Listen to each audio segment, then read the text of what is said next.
Muy buenas noches, bienvenido a La Cruda Verdad. Bueno, hoy vamos a tocar un tema importantísimo que muchos empleados necesitan saber. La ART es justamente sobre el accidente que tienen laboralmente, en qué momento se produce, cuánto tiempo tienen para reclamar, etcétera, etcétera. Eso nos lo va a explicar el doctor Federico Ruiz Matei, un colega, un amigo, una persona que sabe mucho sobre esta materia. Y más adelante también vamos a hablar sobre defensa del consumidor. En esta ocasión especial quiero mandar un saludo muy importante a Noelia, que es mi novia, a mi cuñada Mariel y a mi concuñado José, que se los extraña muchísimo. Vamos a un corte y enseguida volvemos.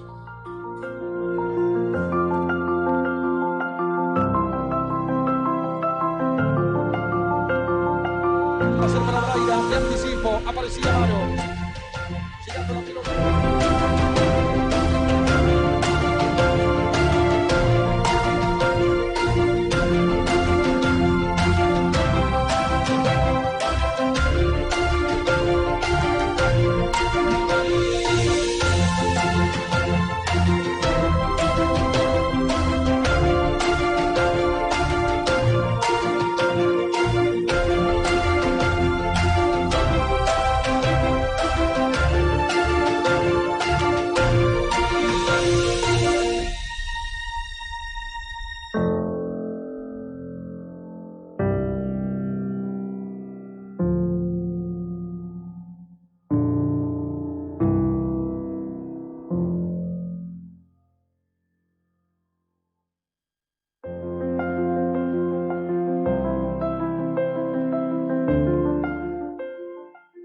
Bienvenido nuevamente y bueno, lo prometido no es deuda porque lo tenemos con nosotros al doctor Federico Ruiz Matei. Federico, muy buenas noches, ¿cómo estás? Muy buenas noches, Sergio. La verdad que es un placer poder estar aquí en tu programa, compartiendo con vos y toda tu audiencia. Bueno, la verdad que vamos a aprovecharlo porque tiene mucho conocimiento sobre la ART. ¿Podrías dar una idea de lo que es la ART? Bueno, vamos a utilizar algunos conceptos jurídicos, pero luego vamos a utilizar un lenguaje un poquito más coloquial para que sea de mayor utilidad para toda la gente que nos está escuchando. La ley 24.557 surge en el año 96, en el mandato del por entonces presidente Carlos Saúl Menem, y tiene tres aspectos fundamentales. La primera es la de prevenir todos los accidentes laborales. La segunda característica es la de tratar de reparar, una reparación en especie. ¿Qué quiere decir eso?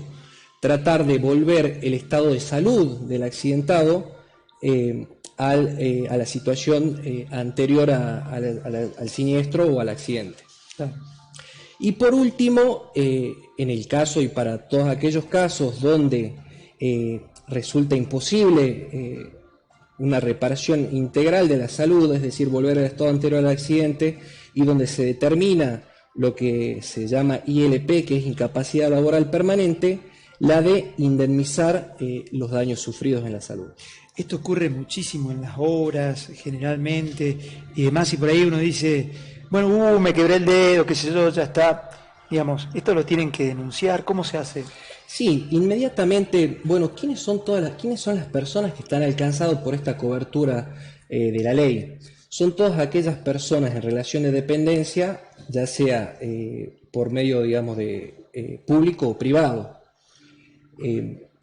Inmediatamente ocasionado un siniestro, el trabajador debe informar a la aseguradora y diferentes tipos de aseguradora el siniestro ocurrido, denunciarlo fielmente conforme se produjo, a los efectos de que le indiquen los pasos a seguir para establecer y brindarle las prestaciones médicas. Correcto, y supongamos que yo estoy trabajando y tengo el accidente, bueno, se hace la denuncia y si yo me estoy retirando del trabajo, ¿cómo es? Exactamente, es muy, muy interesante lo que pregunta Sergio, porque ¿qué tipo de siniestros cubre la ley? Sobre este punto no es solamente conforme lo dice la ley, digamos, accidente de trabajo, sino que cubre, por un lado, los accidentes de trabajo, que es todo hecho súbito y violento que se produce en ocasión del trabajo, o bien que el trabajador se encuentra prestando servicio. ¿Por qué hago esta aclaración? Porque muchas veces depende de la naturaleza del trabajo.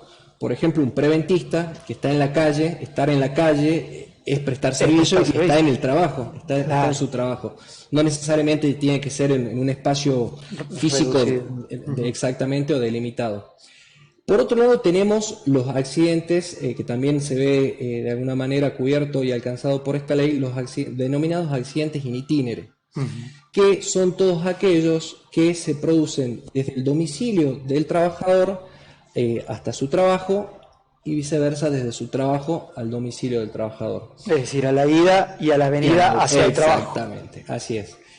Muchas veces cuando voy a diferentes empresas a brindar charlas, se produce un debate muy interesante y es donde capto que todos los trabajadores prestan más atención y se interesan en la temática cuando surge esta discusión del accidente in itinere. Una de las preguntas que yo les hago es ¿cuál es el tiempo de cobertura? ¿Cómo creen ustedes que de alguna manera la ley protege al trabajador? ¿Cuánto es el tiempo? Bueno, algunos dicen 1 hora, 15 minutos, otros un poco más perspicaces dicen, no, bueno, depende de la distancia del trabajo, de la casa al trabajo, lo cual es correcto. Es muy importante y es lo que eventualmente siempre yo remarco cuando doy estas charlas, que el trabajador mantenga a su empleador informado acerca de los cambios en el domicilio. ¿Por qué? Porque el empleador es quien de alguna manera denuncia estos cambios ante la RT y ante un eventual siniestro in itinere el trabajador no pierde esa cobertura. Claro. El accidente in itinere, digamos, la cobertura del accidente, o el in itinere que cubre, mejor dicho, la ley, lo establece como el recorrido normal y habitual que tiene una persona desde su domicilio hasta el trabajo y del trabajo al domicilio. Cuando nos referimos normal y habitual, claramente estamos hablando de un camino que sea directo. Claro, ¿sí? Claro, sí. También es muy importante para el trabajador, para el caso que ordinariamente tenga un recorrido diferente o no, que no sea directo, denunciarlo. Pongo un ejemplo claro. Un trabajador que sale de su jornada laboral y todos los días pasa a buscar a su hijo del colegio. Esta situación tiene que denunciarla en su empleador para que el empleador exactamente... Porque no te pueden obligar a ir hasta tu casa para que se rompa, como quien diría, el itinere y después ir a buscar a tu hijo. Exactamente. Digamos, claramente, bueno, el empleador denunciará esta situación a la aseguradora para que tenga la cobertura. La cobertura. Así es. Un tema bueno, y por último, como para terminar esa parte de qué es lo que cubre la ley, tenemos todas las enfermedades profesionales. Ajá. Son todas aquellas patologías o dolencias o enfermedades, como bien lo dice la palabra, siendo redundantes, que se producen por la naturaleza de la actividad. Estas enfermedades profesionales se encuentran contenidas en un listado que el Poder Ejecutivo anualmente revisa y va incorporando. Perfecto. Digamos, y si supongamos yo me rompo, no sé, el dedo, ¿está tipificado qué porcentaje me tienen que reparar o algo así? Otra de las consultas que me hacen mis clientes y que siempre en las primeras consultas trato de evacuar y poner en conocimiento para no generar expectativas que muchas veces se habla mucho de las indemnizaciones y entre los trabajadores hablan, sí, no, pues uno se quebró un brazo, yo me rompí 2 meniscos y me pagaron tanto. Bueno, si yo me quebré el brazo va a ser muchísimo más. Y se genera una expectativa que después, en definitiva, muchas veces no se ve satisfecha desde el punto de vista indemnizatorio. ¿Y eso por qué? ¿Y eso por qué? Y esto va a la pregunta que me hacías recién, Sergio, que cómo se encuentran tipificadas las lesiones. Estas se encuentran contenidas en el baremo médico, que surge por el decreto 659/96 y donde para cada tipo de lesión hay porcentajes mínimos y máximos que se determinan de acuerdo a la limitación funcional que el accidente o la lesión produjo en la persona. Ahí, en ese momento, se determina un porcentaje y el cálculo indemnizatorio surge de parámetros objetivos que se ven completados por la edad del trabajador, los ingresos, si fue in itinere o fuera laboral, también afecta significativamente en el cálculo de la indemnización y bueno, todo esto genera una ecuación matemática que de alguna manera, por medio, como lo dije, de parámetros objetivos, puede calcularse la indemnización. Muchas veces, otra de las consultas que recibo a menudo, por ejemplo, son personas o clientes que vienen y me dicen, sí, bueno, yo tengo 30 años de servicio, por lo tanto me tienen que pagar más. Y yo les explico que no, contrariamente a lo que por ahí la lógica o el conocimiento popular o la creencia popular determina, a mayor antigüedad se podría decir que la indemnización es menos. ¿Por qué? Yo siempre pongo un ejemplo que es como la ILP, que es la incapacidad laboral permanente que le determinan a una persona posterior a un siniestro, es como una mochila.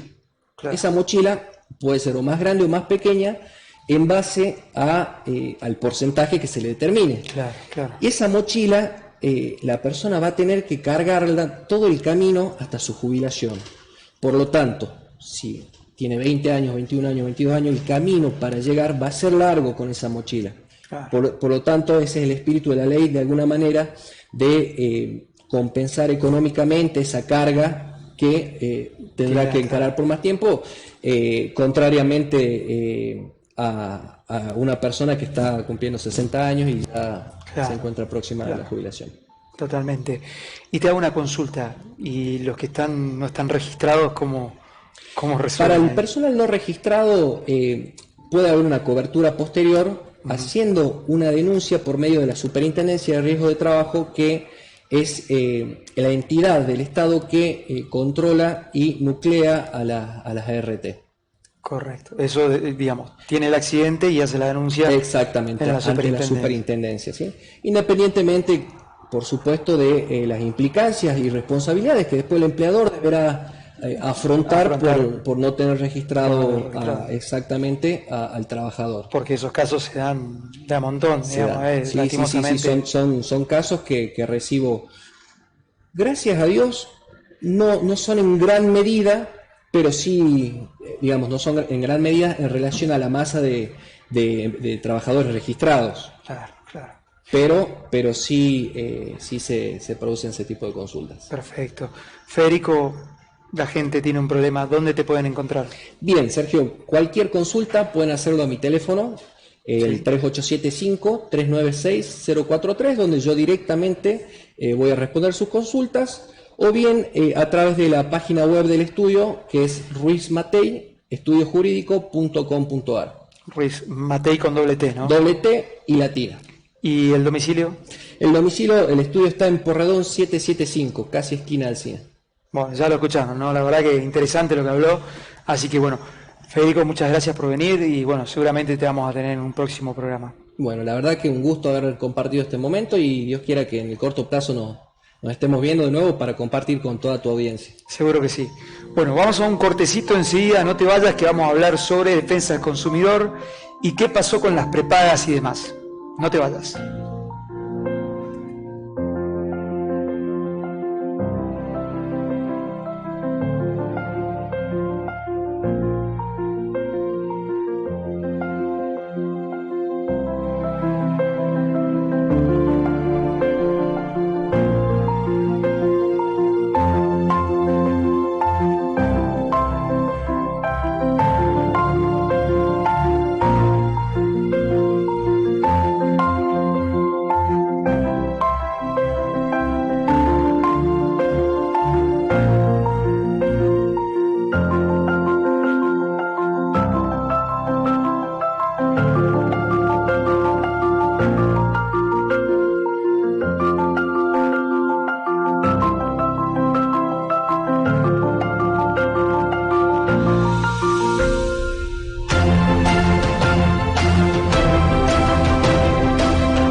Bienvenido nuevamente a La Cruda Verdad. Bueno, es un tema que obviamente viene dando vuelta, que es el DNU que sacó el gobierno de turno, el DNU 70 del 2023, que bueno, ha cambiado en muchísimos aspectos, en el tema de alquileres a favor, por ahí en el tema de las prepagas, que es noticia y Vox Populi, han aprovechado ese movimiento en el DNU y han aumentado las cuotas de manera exacerbada, sin observar cómo ha ido cambiando la inflación, porque entendemos que la inflación ha ido bajando, pero las prepagas han aumentado hasta inclusive un 200 al 300%. La verdad que es un tema que preocupa. Es por eso que tanto nosotros desde nuestro estudio hemos presentado los amparos contra las prepagas, como a nivel nacional se han presentado centenares de prepagas, inclusive el gobierno, por medio de la superintendencia, ha presentado un amparo que es ejemplar hoy, y bueno, ha fallado con una medida cautelar la justicia, en el cual ordena a las prepagas a que se retrotraigan las cuotas de enero, febrero, marzo, abril, mayo, se retrotraigan al valor de diciembre del 2023. Y han establecido para que todo ese valor que han pagado ya los usuarios, obviamente los consumidores finales de la prestación de la obra social, sirva para que en la próxima cuota funcione a manera de un pago, digamos, si se quiere decir, a crédito. Hasta hace poco teníamos una medida cautelar, pero ahora volvió a fallar la Cámara y gracias a Dios ha quedado bastante firme ese fallo, así que hoy por hoy las prepagas van a tener que retrotraerse a lo que estaban cobrando en diciembre del 2023. También va a pasar lo mismo, y está pasando lo mismo, con todos los créditos que han sacado para un plan del automotor. Como ya sabemos, los fallos repetitivos una y otra vez están yendo en contra de las concesionarias, pero no es solamente un tema contractual. Pronto vamos a tener fallos importantísimos en los cuales se han denunciado penalmente a las vendedoras del crédito. ¿Y esto por qué? Porque supongamos que pagaban obviamente el dinero a las empresas y estas empresas se quedaban con ese dinero, y a la hora de después de responder, más los gastos, más los daños, más los perjuicios, ese dinero lo pusieron a trabajar. ¿Me entienden? Es decir, han recuperado ese dinero, han recuperado los impuestos que van a pagar después, los intereses y demás, y ponen ese dinero a trabajar. Y eso es una estafa. Es por eso que hoy la provincia, inclusive la Procuraduría General de la provincia, está viendo atentamente esas fallas que han tenido, y bueno, están, parece que, viendo con un ojo a las fiscalías para que empiecen a aplicar la ley penal que les corresponde. Esto es un tema importantísimo, por eso hoy la ley de defensa del consumidor está íntimamente ligada a una cuestión penal, porque no todo es contractual, sino que la estafa es una cuestión penal y obviamente tienen que pagar por eso. Así que bueno, les dejo esa impronta. Ustedes saben, estoy para atenderlos lo que necesiten con respecto a defensa del consumidor. Mi teléfono es 3875-888-524, lo pueden leer ahí abajo. Estoy para atenderles lo que necesiten. Así que bueno, me estoy despidiendo, será hasta la próxima. Les mando un abrazo enorme y nos despedimos de La Cruda Verdad.